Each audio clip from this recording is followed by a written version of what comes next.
শুরু করছি। হ্যাঁ, বিসমিল্লাহির রহমানির রহিম। গণমাধ্যমের সম্মানিত সাংবাদিক ভাই বোনেরা, আজকের এই সংবাদ সম্মেলনে আপনারা উপস্থিত হয়েছেন, সেই জন্য আন্তরিকভাবে ধন্যবাদ জানাই। প্রথমে আমরা বিশেষ ধন্যবাদ জানাই গতকাল বিএনপি চেয়ারম্যান জনাব তারেক রহমানের সফরে খুলনা ও যশোরের বিপুল সংখ্যক নেতা, কর্মী, সমর্থক, ভোটার এবং উক্ত এলাকার সাধারণ মানুষকে, যারা তার কর্মসূচিতে অংশ নিয়ে ধানের শীষের পক্ষে ঐতিহাসিক গণজোয়ার সৃষ্টি করেছেন। আমাদের নেতা জনাব তারেক রহমান আগামীকাল তার নির্বাচনী সফরের অংশ হিসাবে বরিশাল ও ফরিদপুরে যাচ্ছেন। আগামীকাল 4ই জানুয়ারি সকাল 11টায় আকাশপথে ঢাকা থেকে তিনি বরিশালে যাবেন। বরিশালে পৌঁছে দুপুর 12টায় বেলস পার্ক মাঠে নির্বাচনী জনসভায় অংশগ্রহণ করবেন। দুপুর 1টায় তিনি বরিশাল থেকে ফরিদপুরের উদ্দেশ্যে রওনা দিবেন এবং ফরিদপুরে পৌঁছে সেখানকার রাজেন্দ্র কলেজ মাঠে নির্বাচনী জনসভায় অংশগ্রহণ করবেন। তারপর আবার আকাশপথে ঢাকায় ফেরত আসবেন।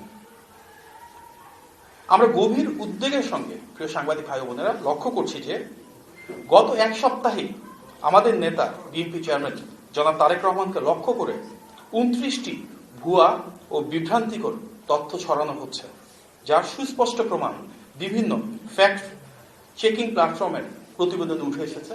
বিভিন্ন মিডিয়াতে আমরা দেখতে পাচ্ছি একের পরে এক অপপ্রচার, অপতথ্য।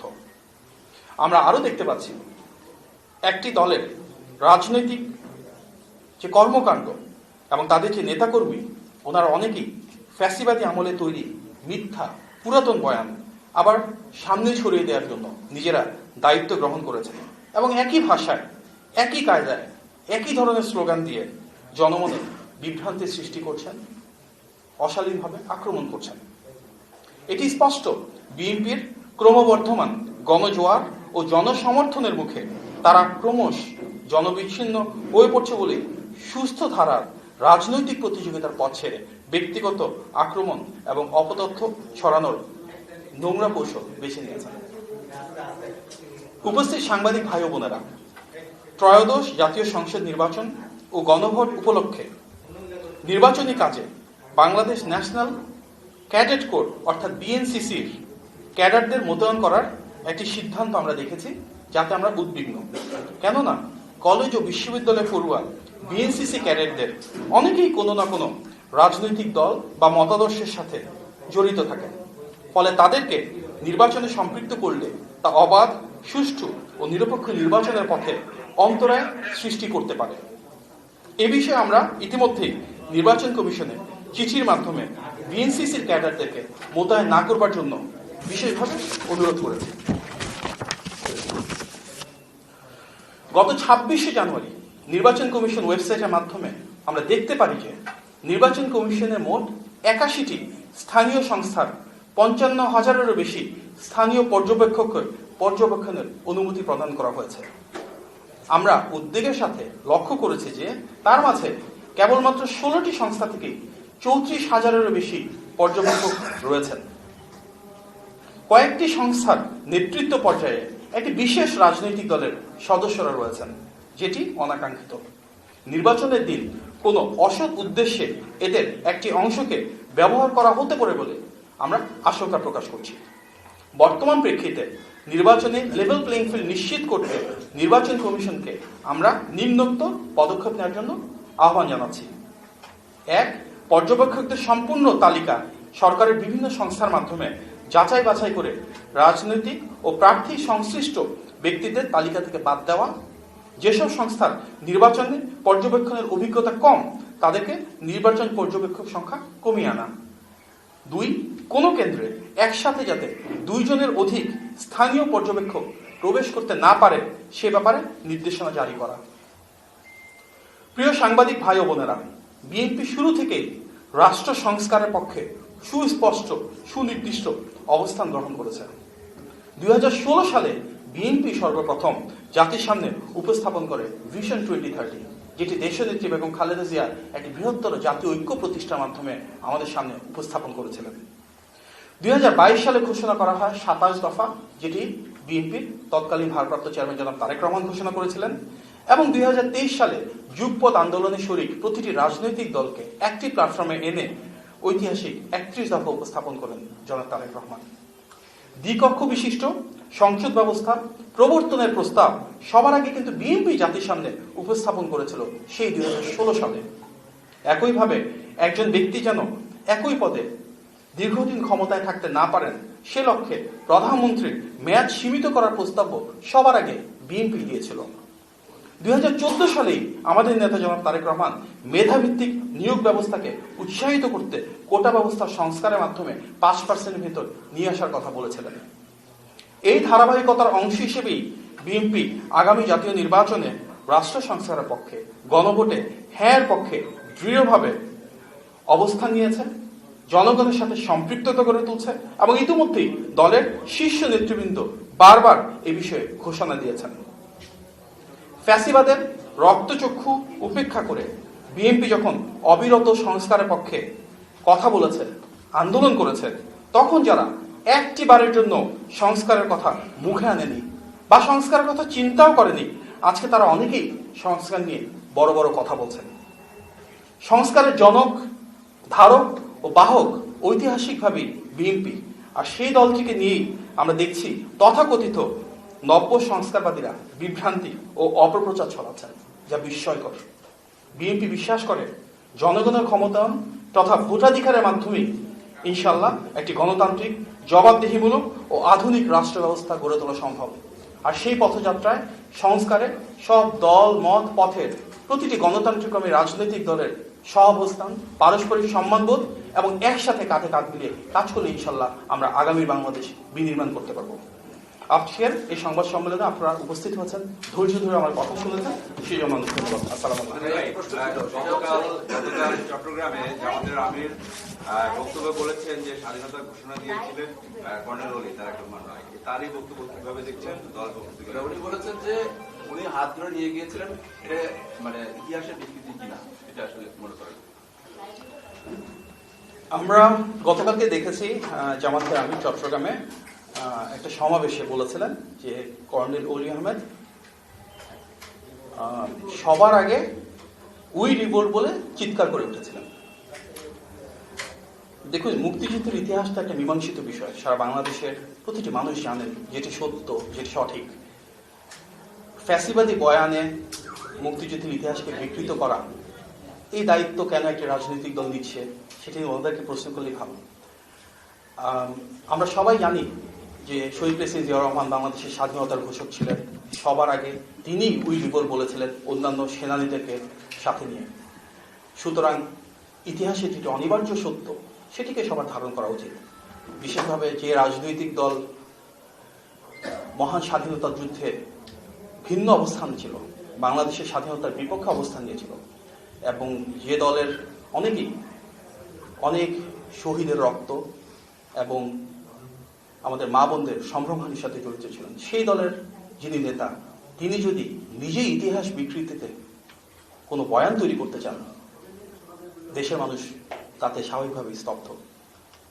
আমরা মর্মাহত এবং বিশ্বাস করি যা সত্য, যা সঠিক, যা ন্যায়সঙ্গত সেটি দেশের মানুষের সামনে নির্মমভাবে উপস্থাপন করতে হবে এবং সেটি হওয়া উচিত আগামীর বাংলাদেশে সবার প্রত্যাশা। আমরা প্রতিটি রাজনৈতিক দলের পারস্পরিক সৌহার্দ্য, সম্প্রীতির কথা বলে এসেছি। সুতরাং ইতিহাসকে নিয়ে মিথ্যাচার কোনোভাবেই কাম্য নয়।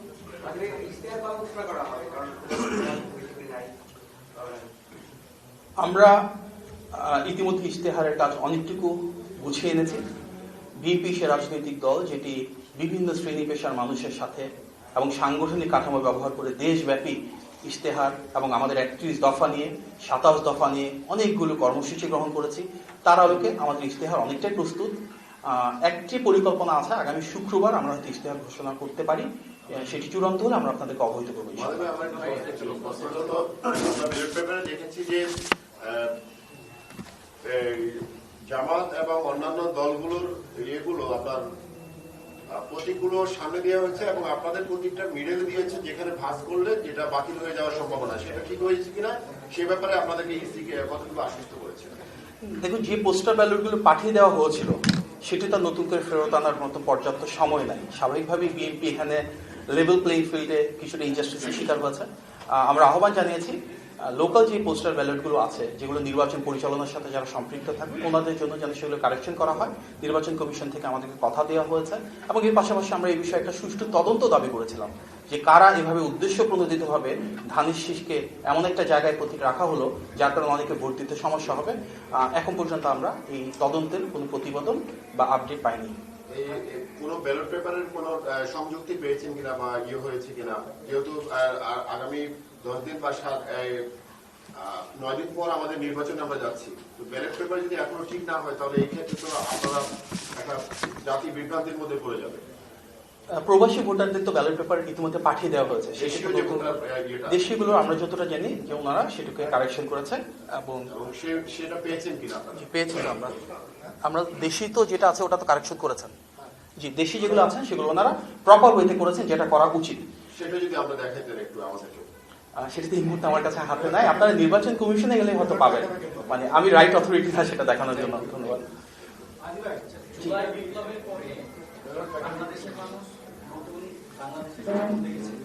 আপনারা বলেছিলেন যে নতুন বাংলাদেশের স্বপ্ন আমরা বাস্তবায়ন করব, কিন্তু বাস্তবিক অর্থে বিএনপি কতটা ইতিবাচক রাজনীতি করছে? দেখুন, নতুন ধারার যে রাজনীতি সেটা নেতৃত্ব তো বিএনপির হাতে। বিএনপি সবচেয়ে বড় বা জনপ্রিয় রাজনৈতিক দল, বিষয়টা শুধু তাই না। ফ্যাসিবাদের পতনের পর 24-এর 5 থেকে 8ই আগস্ট যখন বাংলাদেশে কোনো সরকার ছিল না, থানা পুলিশ ছিল না, তখন কিন্তু বিএনপির নেতা জনাব তারেক রহমানের নেতৃত্ব এবং নির্দেশনাই আমাদের সব নেতাকর্মীরা সারা বাংলাদেশ জুড়ে মানুষের নিরাপত্তা দিয়েছে, আইন শৃঙ্খলা পরিস্থিতি ধরে রেখেছিলেন।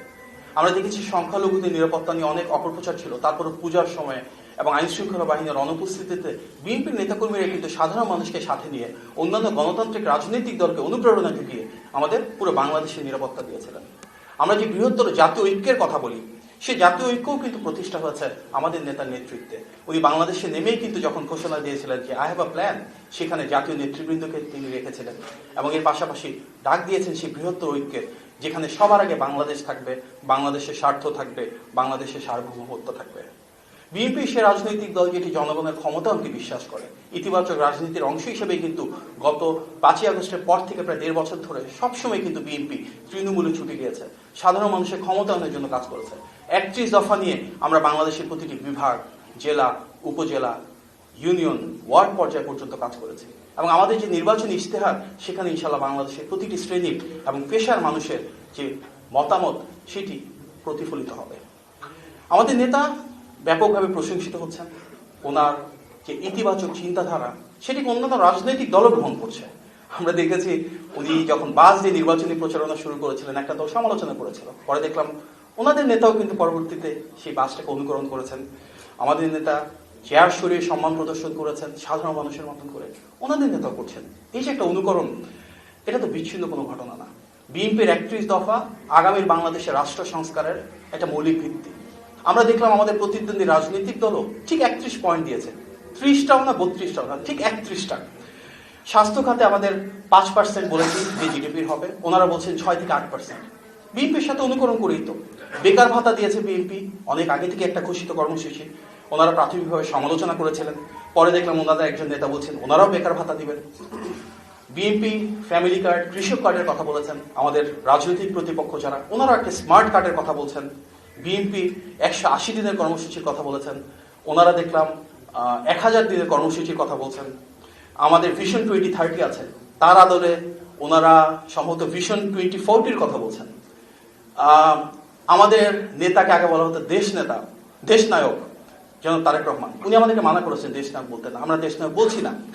আমাদের দেশের নেত্রী বেগম খালেদা জিয়া, তার সাথে মিলিয়ে দেখলাম ওনাদের একজন নেতা সম্ভবত আব্দুল্লাহ আবু তাহের সাহেব, উনি বলছেন ওনার নাকি ওনাদের আমিরকে দেশ নেতা ডাকতে ইচ্ছা হয় এবং দেশ নেতা বলে ডাকলেন আমাদের দেশ নেত্রীর সাথে তাল মিলিয়ে। অদ্ভুত ধরনের একটা অনুকরণ, যেটাকে আমরা মনে করি রাজনৈতিক সংস্কৃতির জন্য ভালো। বিএনপি সবসময় লিডারশিপে ছিল, ইতিবাচক রাজনীতি করেছে, অন্যান্য রাজনৈতিক দল সেটাকে অনুসরণ করছে এবং সৌহার্দ্যপূর্ণ সেই রাজনীতি তো আমরা চাই আগামীর বাংলাদেশে।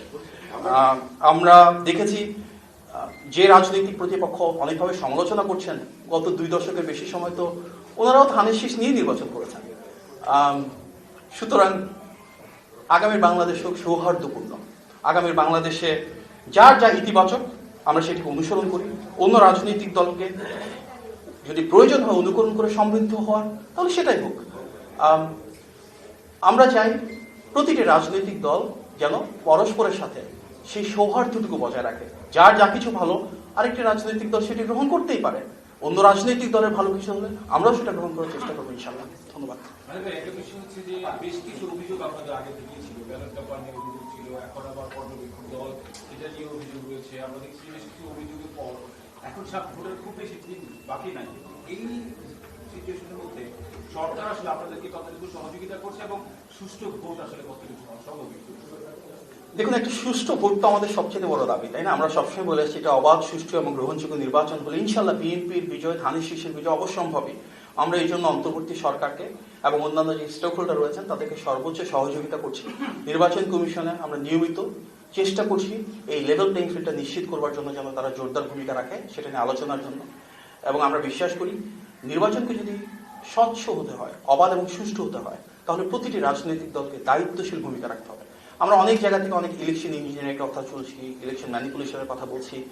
গণ অভ্যুত্থান পরবর্তী বাংলাদেশের প্রথম নির্বাচনটা যেন সত্যি জনগণের ক্ষমতায়নের একটা মানদণ্ড হয়, সত্যি যেন জনগণের ভোটাধিকার প্রয়োগ হয় এবং তার উপর ভিত্তি করে আগামী সরকার প্রতিষ্ঠিত হয়। এটি আমাদের সবার সর্বজনীন কাম্য। ধন্যবাদ।